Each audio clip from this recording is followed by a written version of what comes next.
We'll find out for sure and get you that information.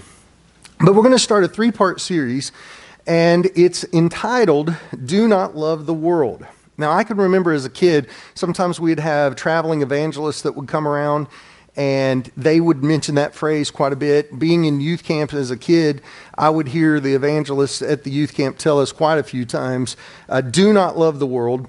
And as I would hear that phrase, I would always think as a little kid, what exactly did they mean? When you hear that, now I've heard some that have taken it to a far extreme in the last couple of years. There are some that think that means do not love the world means do not love earth. And actually there was a movement that was saying that basically says hate the environment, so just go throw your trash wherever you want to. That's obviously what Jesus was, or what John was meaning when he wrote these things. There are others, and you've probably even seen them on the news, that have taken it to the point of where they believe that when it says do not love this world, that it means that you don't love the people of this world. And if they do not agree with your Christian ideas, they have the signs on the side of the street making sure that you understand who they believe God hates. Now, obviously, for me, I really didn't ever believe that's what they meant. To be honest, as a little kid, I didn't really know much about the environment or any of that kind of stuff. We didn't worry about that in the 70s with our big gas guzzlers that were tanks and all that kind of stuff, and kids never strapped down in a seat. We just got in the back rear view, the back window, and rode in the back window from time to time on trips. I knew they didn't mean the environment, and because of the people I was surrounded with and the church that I grew up in, I never once believed that we were supposed to hate people. But I really did at points in time get a little bit confused what it meant when we hear that phrase of do not love this world. And part of the reason why there was the confusion is that even though I knew they were trying to tell me to hate sin, is sometimes you got lists of what people believed were sins.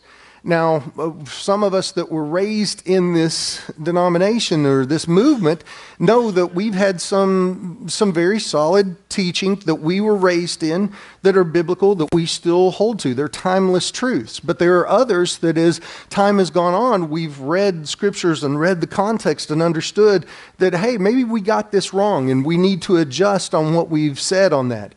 But then also most of us that were raised around this, and it doesn't matter what church you were raised around, you had your own set of lists.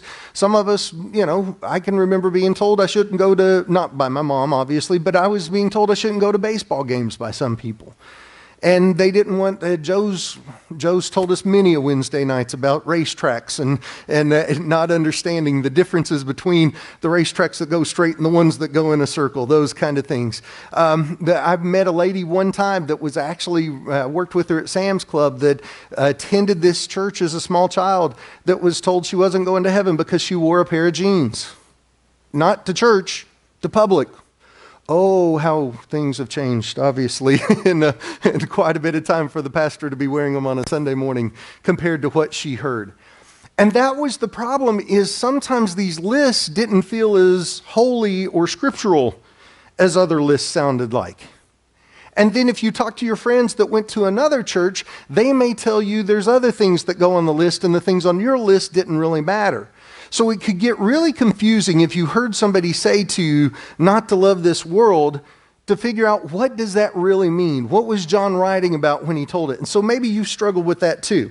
So for these next 3 weeks, we're going to look at a passage of scripture written by John. We talked about him last week towards the end of the sermon, the youngest of the disciples, the one that, because of being the youngest, he also was the last of the original disciples that was alive, and he wrote several of these documents, the main book of the Gospels of John that we know, also the book of Revelation. He also wrote 3 different letters, and we're going to look at 1 John chapter 2, when he writes and tells us not to love this world. And we're going to find out what he means when he says, do not love this world, because he brings it down to 3 categories of what everything in this world ties to.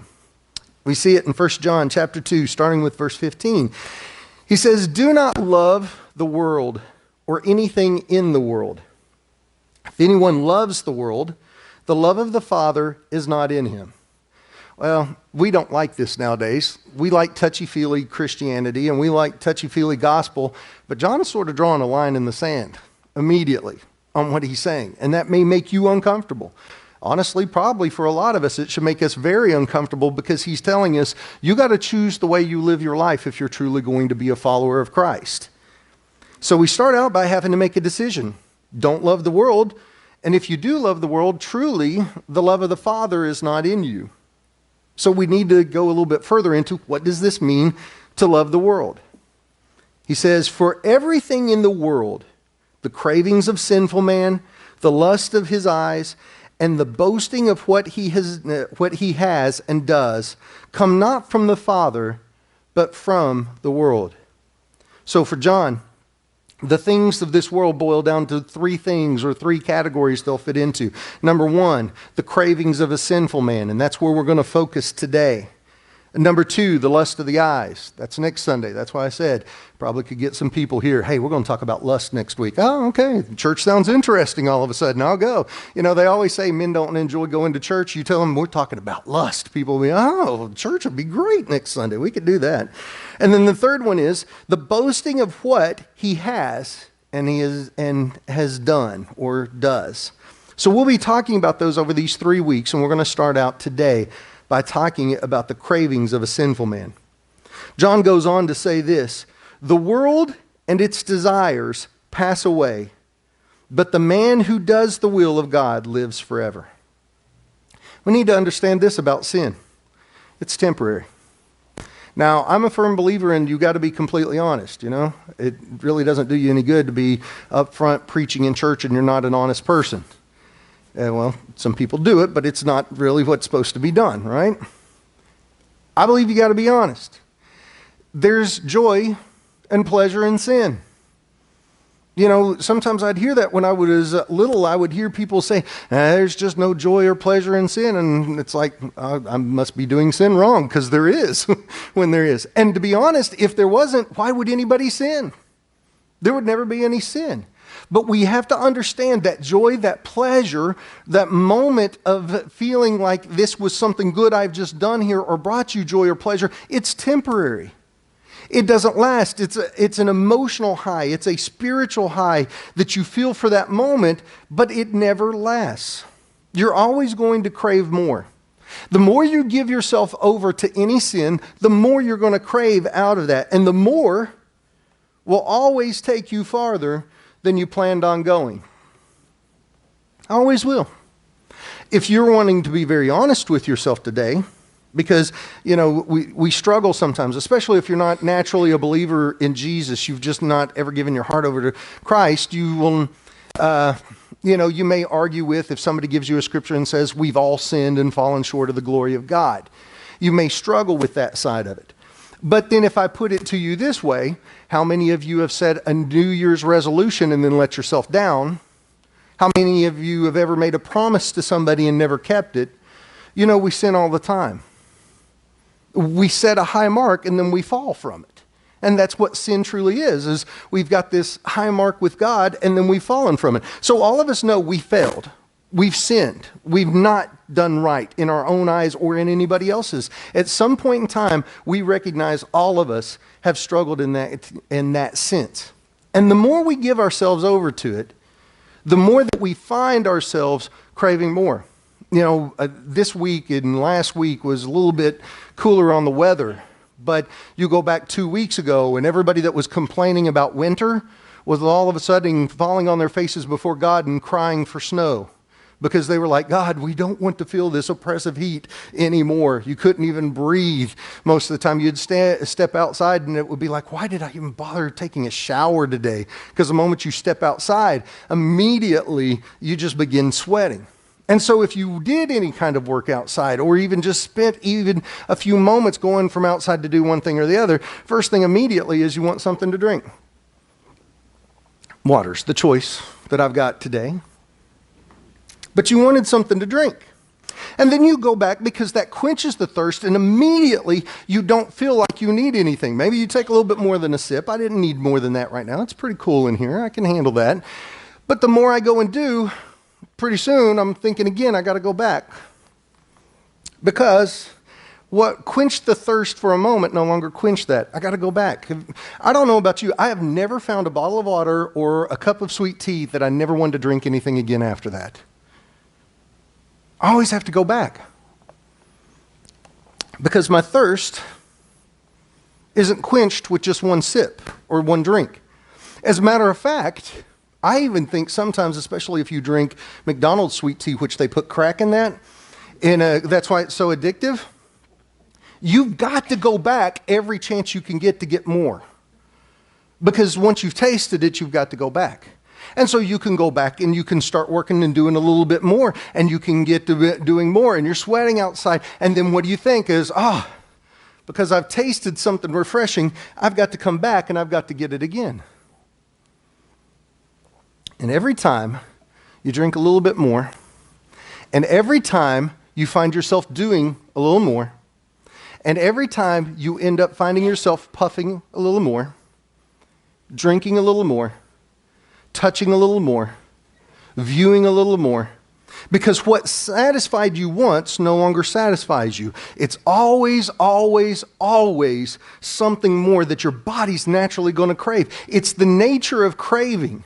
As a matter of fact, I can tell you from sometimes when I would be out doing yard work, I would almost think it was worse that I drank any of water or Gatorade, because it just all of a sudden your body's going, oh, I got to have more of that now. And sin does the exact same thing with us.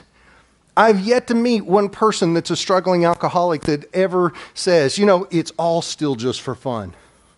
Instead, they go back and talk about when they were a young kid and they thought they were having fun with friends, and they gave themselves over to it. I've never yet met a drug addict that has ever said, this is still all fun and games. They'll tell you what started out as fun and games got out of control. And it's the other items. It's not just that. There are things of our lives that the cravings of our lives can get us to the place that we are out of control. And that's why I don't like lists of sins. I think the scriptures gives it to us enough. But to me, when I know something's become a sin, it's when it begins to control me so much, I can't focus on God or hear his voice. That's why I don't come up to Tommy and say, here's my list of sins. You don't need to follow it. Because I always want to ask him, what's God speaking to your heart? God will tell you what's becoming a sin in your life. That will tell you what you need to know from this. Jesus taught this same principle. Because under the way that God had set things up with Moses, there was a law. And he had handed down, and we know the 10 Commandments, but he gave him a lot more than just the 10 Commandments. And then the man came along and said, you know what? We need to define this to make it a little bit easier to live so we can make sure we never break the laws. So they started adding even more rules to it to find out this is the best way to serve God. And as they added all these rules, it became about the rule more than the relationship with God. And as they were following these rules, at all times, there was never a sin in your life until you broke that rule. So Jesus was addressing this situation with his followers. There was a big crowd of people that had followed him up on a mountain, and many of you have probably heard of the Sermon on the Mount. This was actually the longest sermon we really have from Jesus. A lot of times he would tell stories and tell what they meant. This is where he just really says, he quotes Old Testament scripture and then says what it means and how to really live it out. And so the Sermon on the Mount's found in Matthew chapter 5. And I want to look at a couple of verses from it, starting with verse 21. Jesus says this, you have heard that it was said to the people long ago, do not murder, and anyone who murders will be subject to judgment. Pretty simple. There's a law. Don't kill someone. You kill somebody, you're going to be punished now. Pretty simple. The sin happened when the act took place. But then Jesus changes everything in verse 22. But I tell you that anyone who is angry with his brother will be subject to judgment. Now, that always caused some confusion when I'd read that as a kid. Because all of us have been angry with people at some point in time. You get frustrated. Some of you, it's when people don't go immediately when that light turns green in front of you. And you get angry about it. It's when the person doesn't quite yes, you hit the horn on them immediately. For some of you, maybe it's if they don't bag the groceries exactly right. You know, they put the bread in the bottom and then the eggs on top and then something else. And you get a little frustrated and you get angry. Or maybe it's stuff that, the person didn't pay you back what they promised you they would do if you would loan them or help them out in a situation. Or maybe you did work for somebody and they mistreated you or didn't pay you in those situations. Or maybe it's been that you've been in an abusive or hurtful relationship and we naturally feel angry. So then we read Jesus' words.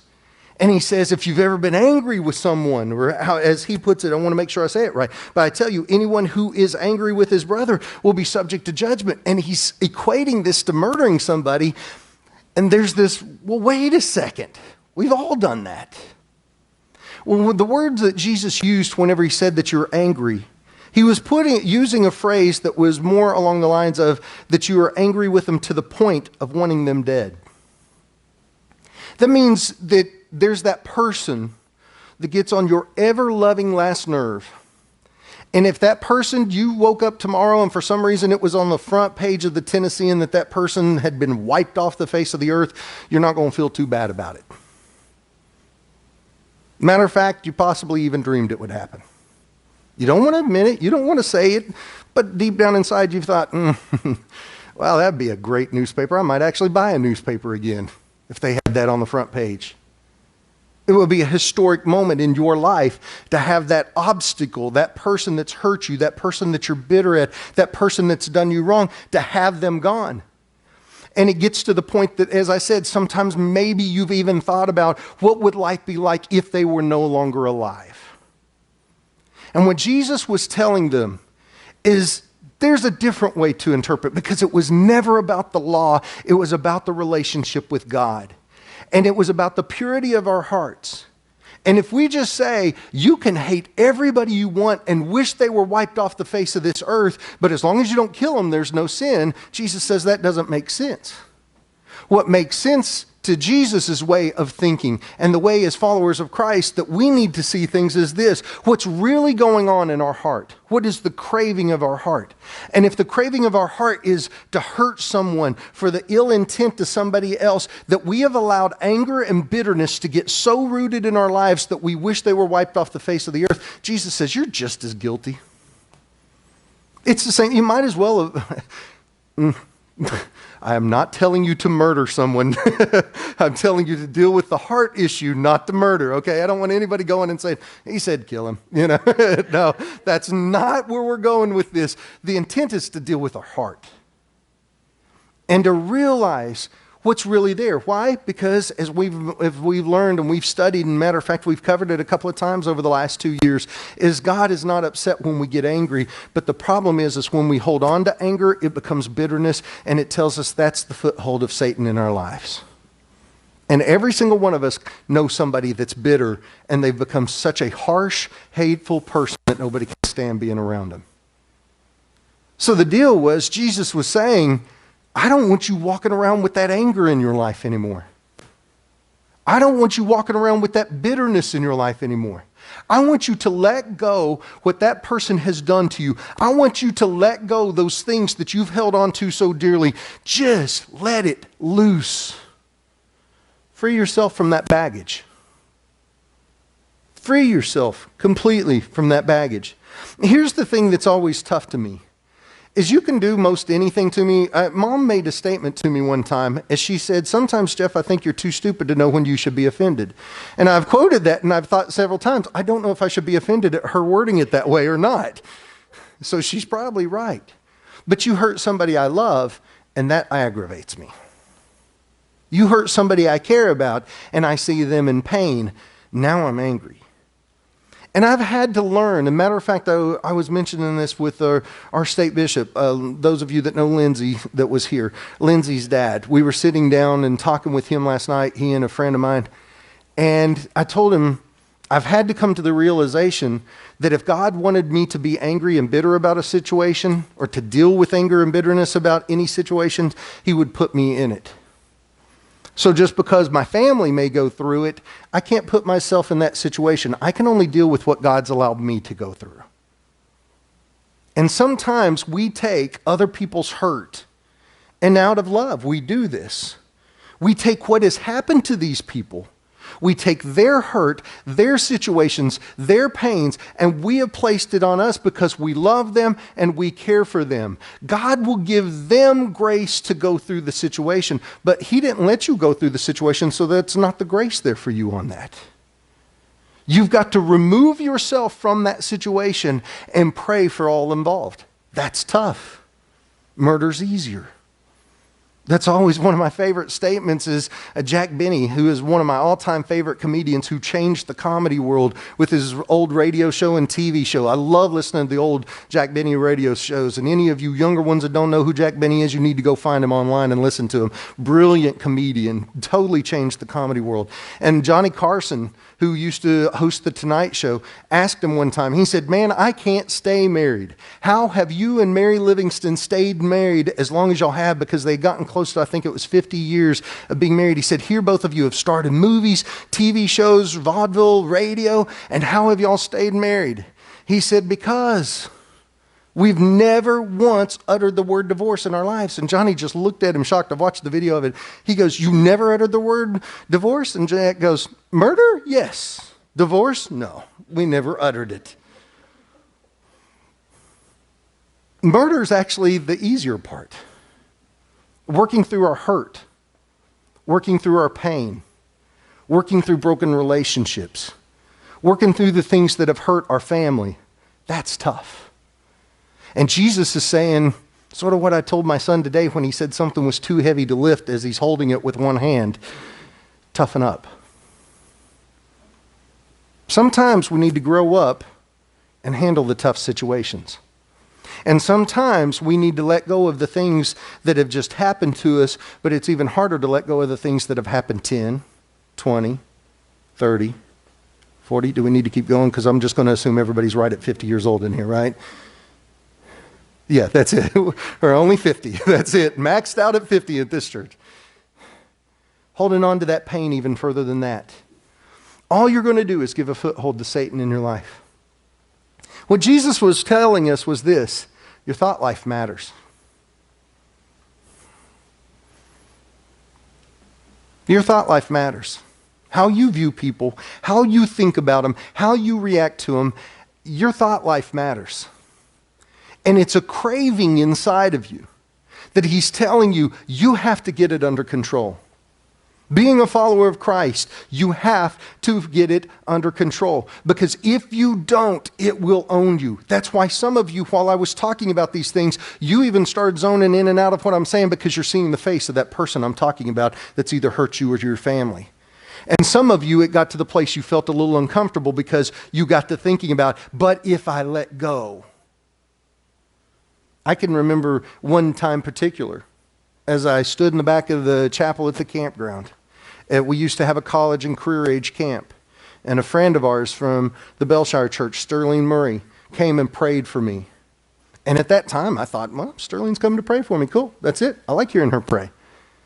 And I bought it, for some reason, this is fresh in my mind, I had bought a new pack of gum. And I had not even opened it. It was in my pocket.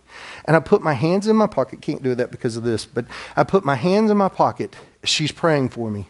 And every bit of hurt and bitterness I'd had towards my father came out in that moment.